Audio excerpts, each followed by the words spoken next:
quiero presentarles algunos ejemplos de buenas y malas prácticas respecto a la temática que estuvimos hablando, no a modo de ejemplificador, sino más bien para que funcionen como disparadores para repensar el modo en que se diseñan los espacios y se pueda pensar en perspectivas más inclusivas.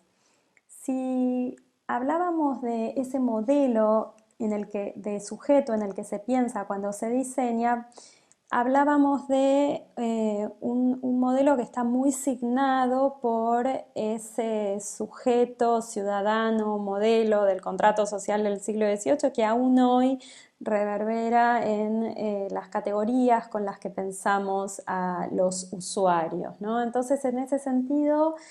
quería traerles el ejemplo de lo que sería en la figura que vamos a ver. Las voy a ir numerando para que estén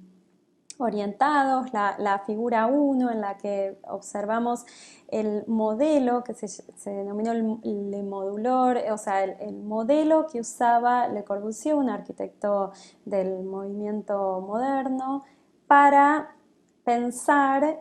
a partir de ese modelo la habitabilidad del entorno construido.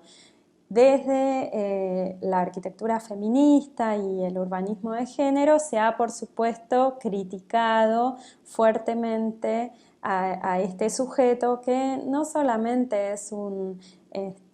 varón, sino también que es un varón con una fisonomía muy esbelta que de alguna manera representa a la masculinidad hegemónica. No todos los varones portan esa fisonomía. Entonces, en ese sentido, y como para dar un ejemplo, paso a la figura 2 y les cuento que en la industria automotriz han habido muchos estudios con perspectiva de género que han trabajado justamente cómo la industria automotriz, para, por ejemplo, diseñar los habitáculos, tomaba como modelo, o para las pruebas de seguridad, tomaba como modelo también un cuerpo hegemónico. Ese cuerpo hegemónico, entonces, del que solamente un porcentaje de la población tiene esas características, bueno, ese cuerpo hegemónico era el modelo con el que, por ejemplo, se pensaba, bueno, cuál era el largo del cinturón de seguridad para que la persona estuviera cómoda y asegurada.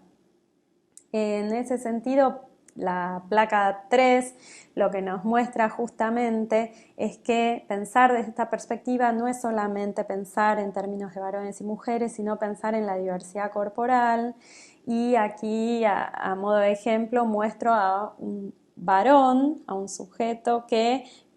cuya corporalidad no responde a este modelo estándar con el que se diseña un habitáculo de, por ejemplo, un auto. En ese sentido también paso a la placa 4, me parece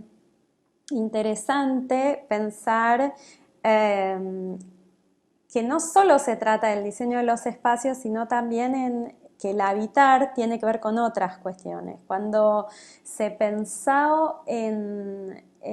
la temperatura estándar con la que tenían que los edificios de oficinas tener programado el aire acondicionado, hay un estudio reciente que señala que el origen de esto estuvo en la década del 50, cuando esas oficinas eran mayormente pobladas por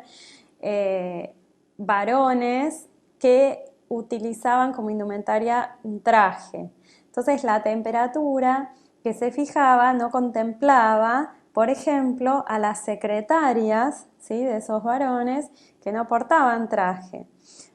Hay otros aspectos que estudia este estudio que tienen que ver también no solamente con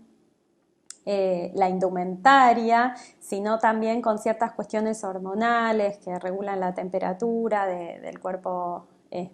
femenino, etc. Pero a mí aquí lo que me interesa es pensar en esto, cuando se toman decisiones generales pensando solamente en sujetos privilegiados, y eso tiene mucho que ver con pensar cómo se diseña de manera más inclusiva.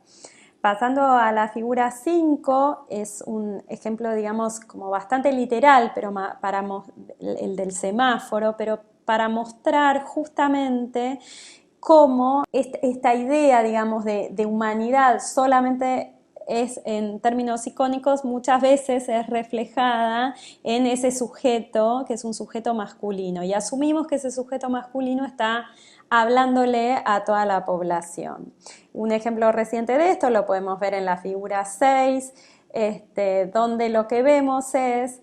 que las huellas gráficas para marcar y garantizar la distancia social e indicar dónde tiene que pararse cada sujeto en el espacio público son huellas de zapatos de ese sujeto de traje de oficina que hablábamos de la década del 50, ¿no? Entonces, bueno, es interesante esta idea de cómo se piensa en también desde la gráfica en esta idea de una neutralidad que en realidad es representada por una figura masculina hegemónica. Lo vemos también en el ejemplo de la figura 8 y en el ejemplo de la figura 9. Ahora bien, cuando se trata, como vemos en la figura 10, de mostrar tareas de cuidado, ahí la lógica de la gráfica de ese sujeto universal que habla de toda la humanidad, pero que es representado en este sujeto masculino, cambia. Ahora aparece una figura que se entiende femenina porque siempre porta este vestido o pollera. Y esto lo vemos también muy recientemente en la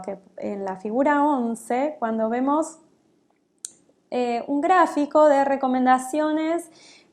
psicológicas en el contexto del COVID-19 y hay una serie de recomendaciones que son, por supuesto, tanto para mujeres, varones o identidades diversas. Sin embargo, en el cuadro 5, como pueden observar, cuando la recomendación es específicamente respecto a qué hacer con la infancia, ahí hablan de entretener, de contar historias, de buscar algunos juegos, etcétera, etcétera. Ahí sí es en el único cuadro en donde la figura que aparece es la de una mujer. Bueno, con estos ejemplos lo que intenté es darles un panorama amplio de cómo es importante que cuando uno piensa en proyectos pueda pensar de manera diversa, de manera inclusiva, tratando de contemplar